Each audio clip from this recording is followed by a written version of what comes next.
You're listening to Humans in the Loop, the show about what it really takes for humans, not just policies, to thrive at work.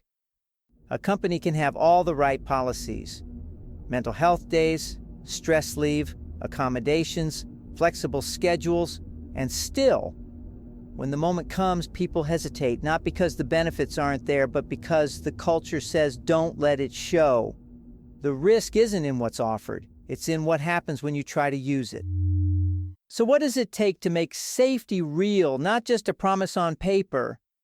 Maybe it starts with knowing what you need and having a place to sort out the next step, one tiny box at a time.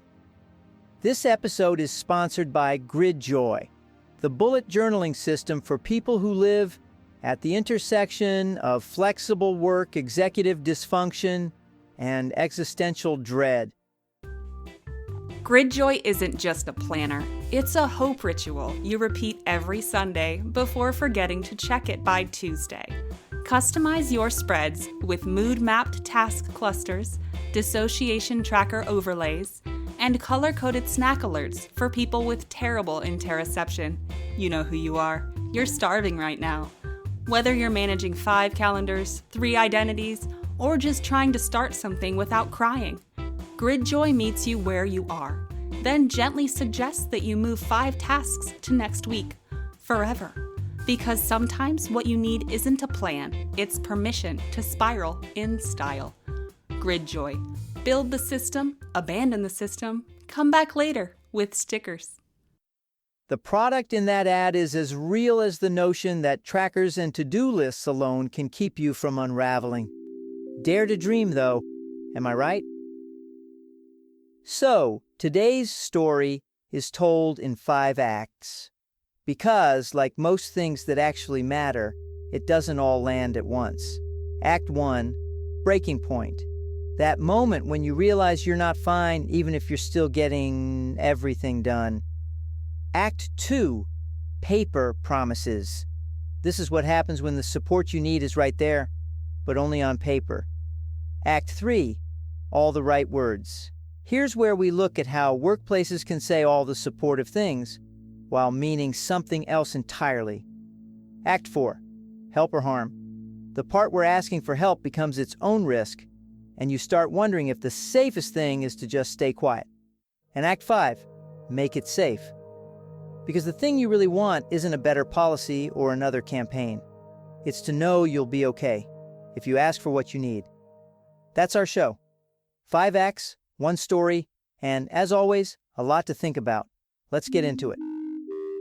Act 1, breaking point. First, the cost. What happens when you show up every day even though you're falling apart inside? This one's not theoretical, not a thought experiment. It's real, and it's common. I keep telling myself, it's not that bad. But then, I cry in the shower. I stare at emails for 45 minutes. I reread sentences until my vision blurs. I walk into rooms and forget why I'm there. But I'm not doing that bad, right?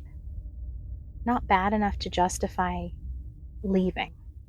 Meet Elena, diagnosed ADHD, panic attacks, PTSD. She's delivered big results before, but this year, everything's coming undone. She hasn't slept more than 6 hours in months. She can barely think, and it's performance review season. My chest gets tight when I hear notifications. I read the same paragraph 6 times.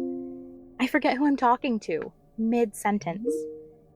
And then I spend 20 minutes pretending to look for something so I can breathe without anyone watching. But I haven't missed a deadline yet, so maybe I'm fine. Or maybe she's just learned how to break quietly. There's no metric for what this feels like. No place to say, I'm drowning in invisible things. Just, did you deliver? Were you on time? Did you keep smiling? And now she's unraveling privately, efficiently, acceptably. I'm barely sleeping. I can't remember things. My hands shake when I type. I'm afraid my panic attacks will get noticed. I don't know what I'm more afraid of. that someone will notice or that they won't.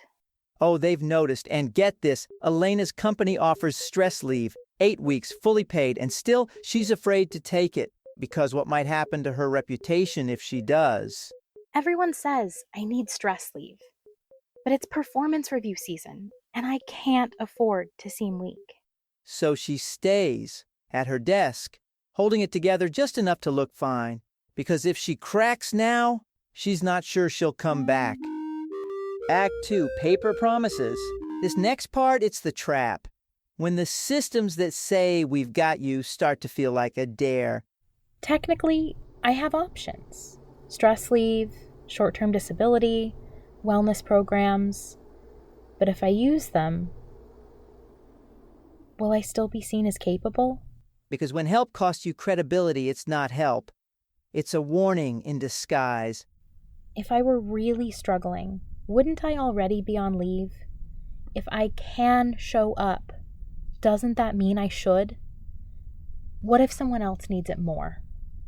What if they think I'm gaming the system? What if they're right? This doubt didn't come out of nowhere.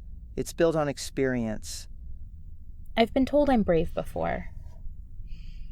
It was after I spoke up in that all hands. I shared that I was struggling with ADHD, trying to advocate for clearer deadlines, fewer rapid pivots. I thought I was helping. My VP pulled me aside, not to fix anything, not to follow up, just to say, "That was really brave of you." And then nothing changed. Except I stopped getting the cool projects, and someone else got the visibility I'd been working toward. So no, I don't want to be brave. I want to be okay. And I don't think those two things coexist here. Elena's fear. It's not irrational, it's pattern recognition, because the message was never, "We've got you." It was, "Don't make this our problem." This isn't about what's on paper, it's about what happens when you try to use it. If people fear the fallout of asking for support, then what you have isn't a benefit. It's a facade of care, thin enough to see the warning underneath. They say there's support. They say, "Take care of yourself." They say it like they mean it. But one misstep, and suddenly, stress leave becomes a performance concern. A diagnosis? Now it's a reason your numbers slipped, and your reputation, your sense of safety, can disappear overnight. I know how this goes. I've seen it. The ones who actually use the resources, they disappear. Quietly. Or they come back. And suddenly, their work just isn't impactful anymore. They're not aligned with the new direction. They don't quite fit the role. What the system offers and what it rewards are not the same. It's a mask of care, convincing enough to keep you second-guessing your own fear. Act 3, all the right words. Most workplaces will tell you you're supported. Right up until you need something they don't reward. That's when the shift begins. Fewer invites, cooler smiles, and a quiet reminder of which culture you're really in. When did survival start counting against us? I hate knowing that needing help looks like failure. That's the contrast. Performance culture rewards resilience. Permission culture rewards honesty. Most companies claim to value both, but those values pull in opposite directions, and the strain shows up in the people caught between them. They say bring your whole self to work, but only if it's neat, only if it's inspiring. Not this. Not the version of me that's falling behind and falling apart at the same time.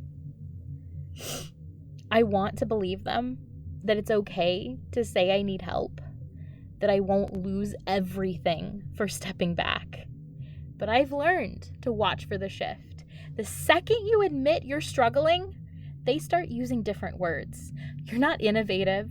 You're inconsistent, not passionate. Now it's just emotional, not high-performing. Now you're not quite the right fit. Language changes long before opportunities do. It's not always malicious. Sometimes it's just inertia. Speaking of inertia, sometimes it isn't just about what you don't do, it's what you stop believing you deserve. When you feel like you don't fit, even basic self-care can start to slip away. That's when you start looking for shortcuts, just to keep moving. Which is exactly where this fake sponsor steps in. Showers are a sensory nightmare, and if someone tells you that you have to take one, good luck getting through the door. Rebel Rinse is your loophole. No dripping, no towel math, no demands. Just a quick, whisper-soft mist for when your brain says nope, but you'd rather not smell like despair. Bonus, the bottle literally tells you not to use too much. Rebel Rinse, because compliance is overrated, but freshness is negotiable. Sometimes good enough is all you've got. Unfortunately, at work, even your best can get reframed when you need support.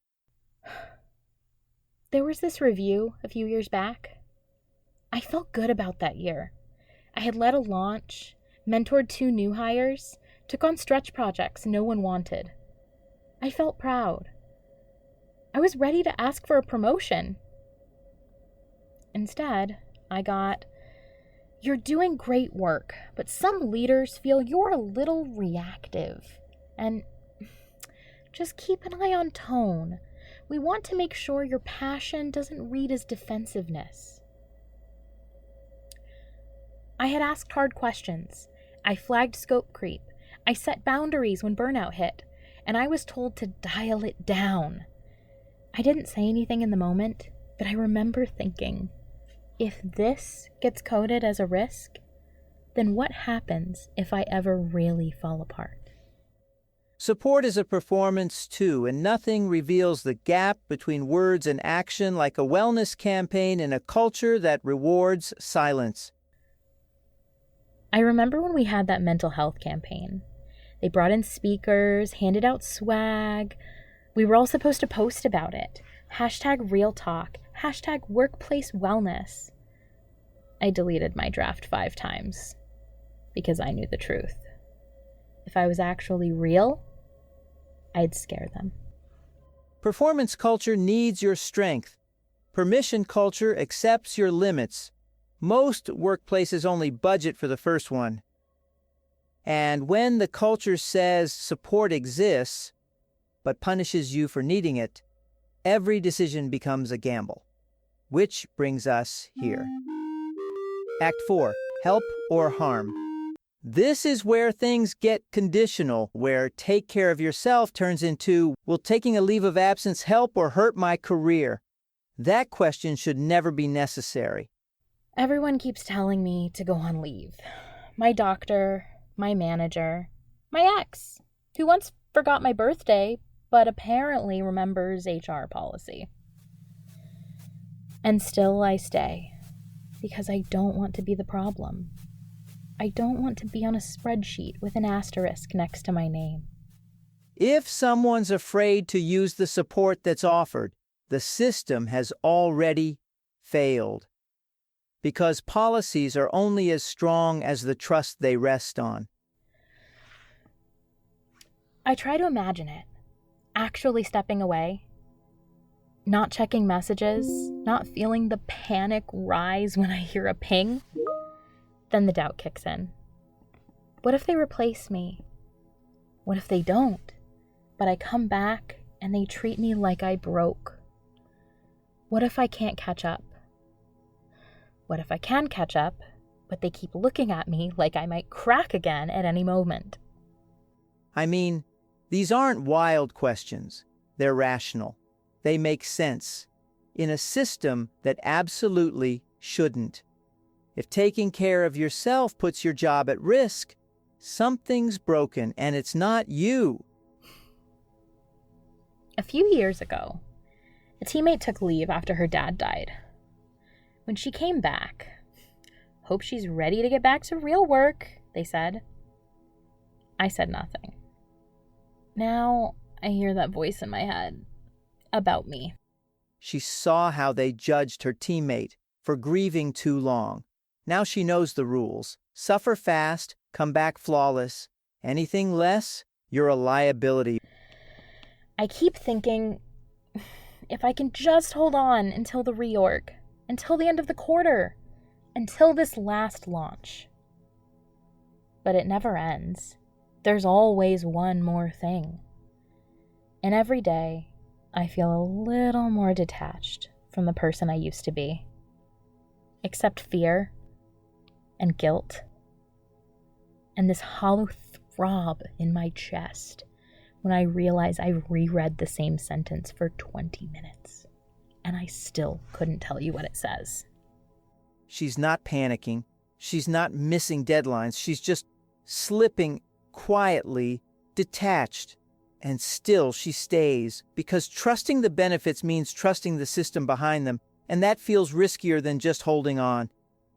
So when the people in power feel too close, too conditional, she turns to something simpler.